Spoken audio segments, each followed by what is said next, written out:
Hello எல்லாருக்கும் வணக்கம், welcome to our channel. இன்றைக்கி வீடியோவில் ஃபோம் ஷீட் யூஸ் பண்ணி தான் ஒரு ஃபோட்டோ ஃப்ரேம் பண்ண போகிறோம். ஸோ ஃபர்ஸ்ட் இதுக்காக நான் ஒரு ஒயிட் பேப்பர் எடுத்திருக்கேன். இதில் ஒரு டெம்ப்ளேட் ரெடி பண்ணி எடுத்துக்கலாம்.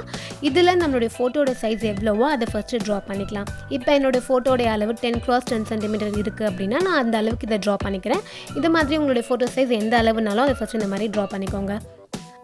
இப்போது இதை சுற்றி எக்ஸ்ட்ராவாக ஒரு 2 சென்டிமீட்டர் அளவுக்கு கேப் விட்டுட்டு திரும்ப நம்ம ட்ரா பண்ண போகிறோம். ஸோ 4 சைட்ஸும் இந்த மாதிரி 2 சென்டிமீட்டர் அளவுக்கு இதை எக்ஸ்டெண்ட் பண்ணிக்கலாம். ஸோ இதுதான் நம்மளுடைய ஃப்ரேமுடைய அளவாக இருக்க போகுது.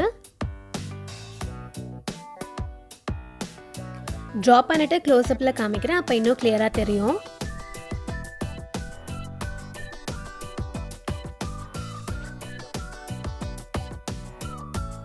இப்போ நம்ம இது சுற்றி இருக்க எக்ஸ்ட்ராஸ் எல்லாமே கட் பண்ணி எடுத்துடலாம். ஸோ அவ்வளோதான், இப்படி தான் ட்ரா பண்ணியிருக்கோம். நடுவில் இருக்கிறது ஃபோட்டோட சைஸ். இப்போ சுற்றி 4 பக்கமாக 2 சென்டிமீட்டருக்கு இன்க்ரீஸ் பண்ணியிருக்கோம். ஸோ அவ்வளோதான். இப்போ இந்த ஃப்ரேம்க்கு ஒரு டிசைன் கொடுக்க போகிறோம். ஸோ அதுக்காக இந்த மாதிரி ரவுண்டாக கேப் அப்படின்னா காயின் கூட எடுத்துக்கலாம்.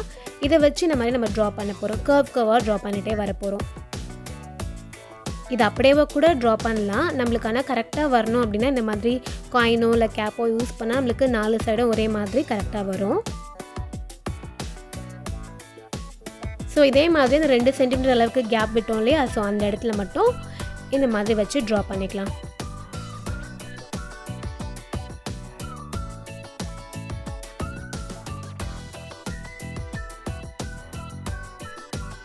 அவ்வளோதான். இப்போ 4 சைஸும் ட்ரா பண்ணியாச்சு. இப்போ இதை அப்படியே கட் பண்ணி எடுத்துடலாம். ஸோ நடுவில் இருக்க அந்த ஃபோட்டோவுடைய அளவு அதையும் கட் பண்ணி எடுத்துடலாம். சுற்றி நம்ம கர்வாக வரைஞ்சோம் இல்லையா, ஸோ அதையும் கரெக்டாக கட் பண்ணி எடுத்துக்கலாம். ஸோ அவ்வளோதான், நம்மளோட டெம்ப்ளேட் ரெடி ஆகிடுச்சு. இப்போ ஃபோம் ஷீட் எடுத்துக்கலாம். ஸோ கிளிட்டர் இருந்தாலும் யூஸ் பண்ணலாம், ப்ளைன் ஃபோம் ஷீட் இருந்தாலும் எடுத்துக்கோங்க. இப்போ இந்த டெம்ப்ளேட்டை அப்படியே இதில் வச்சு அவுட்லைன் ட்ரா பண்ணி எடுத்துக்க போகிறோம்.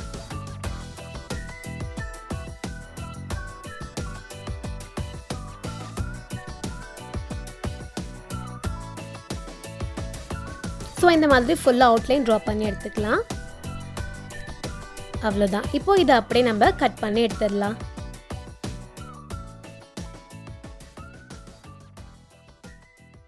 அவ்வளோதான். இப்போ நம்ம பேஸ் பண்ண போகிறோம். ஸோ அதுக்காக பிளெயின் ஃபோம் ஷீட் எடுத்துருக்கேன், ஒயிட் கலர். ஸோ என்ன கலர் வேணால் நீங்கள் எடுத்துக்கலாம். இப்போ இதை வச்சு இதில் அப்படியே அவுட்லைன் ட்ரா பண்ண போகிறோம். ஸோ இதுக்கு வெறும் அந்த ஃப்ரேம் ஒரு டிசைன் மட்டும் ட்ரா பண்ணால் போதும், உள்ளே ட்ரா பண்ண வேணாம் ஃபோட்டோடைய அளவை. இப்போ இதையும் அப்படியே நம்ம கட் பண்ணி எடுத்துடலாம். ஸோ அவ்வளோதான், நம்மளுடைய பேஸும் ரெடி ஆகிடுச்சு. இப்போது இதை இந்த மாதிரி பேஸ்ட் பண்ண போகிறோம். பேஸ்ட் பண்ணும்போது மேலே க்ளூ அப்ளை பண்ண தேவையில்லை, மற்ற 3 சைட்ஸில் மட்டும் க்ளூ அப்ளை பண்ணலாம். அப்போ தான் நம்மளுக்கு ஃபோட்டோவை இன்செர்ட் பண்ண முடியும். அதே மாதிரி இந்த மாதிரி ரொம்ப கார்னரில் க்ளூ அப்ளை பண்ணிக்கோங்க. அப்போ தான் ஃபோட்டோ இன்செர்ட் பண்ணும்போது கொஞ்சம் ஃப்ரீயாக இருக்கும்.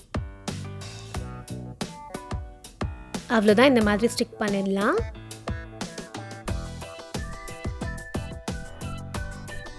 இப்போது இந்த வழியாக தான் நம்ம இதில் ஃபோட்டோவை இன்செர்ட் பண்ண போகிறோம். ஸோ நான் உங்களுக்கு ஜஸ்ட் ஒரு கார்டு இன்செர்ட் பண்ணி காமிக்கிறேன்.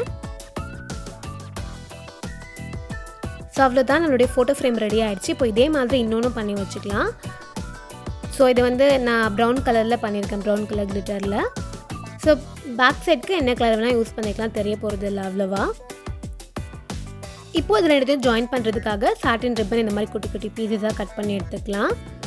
இதையும் க்ளூ அப்ளை பண்ணி இதில் ஸ்டிக் பண்ணிடலாம்.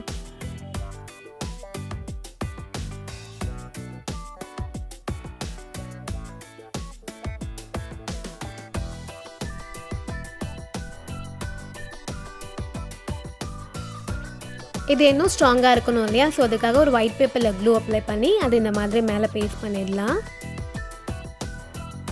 அப்புறம் ஹேங் பண்ணுறதுக்காக இன்னும் கொஞ்சம் லென்த்தியாக சாட்டின் ரிப்பன் கட் பண்ணி எடுத்துக்கலாம். அதை இந்த மாதிரி மேலே இப்படி பேஸ்ட் பண்ணிடலாம்.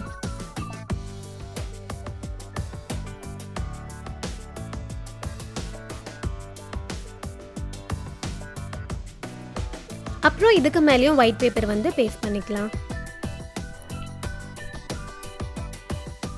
ஸோ ஃபைனலாக இதில் கொஞ்சம் டெக்கரேட் பண்ணுறதுக்காக நான் பிளெயின் ஃபோம் ஷீட்லேயே இந்த மாதிரி ஃப்ளவர் ஷேப்பில் கட் பண்ணி எடுத்திருக்கேன். அதை பேஸ்ட் பண்ணிக்க போகிறேன்.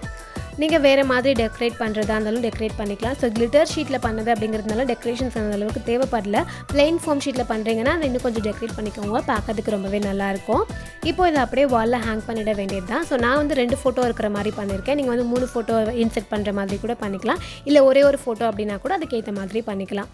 இப்போது இதை வாலில் ஹேங் பண்ணிவிட்டு பார்க்கலாம். அதுக்கு முன்னாடி நம்ம சேனலில் வந்து 3 கிராஃப்ட் அம்மானி ரீக்ரியேட் பண்ணியிருக்காங்க. ஃபர்ஸ்ட் ஒன் இந்த வந்து ரோஸ் ஸ்ட்ரிங் பண்ணல கிளிட்டர் ஷீட்டில், ஸோ அது பண்ணியிருக்காங்க.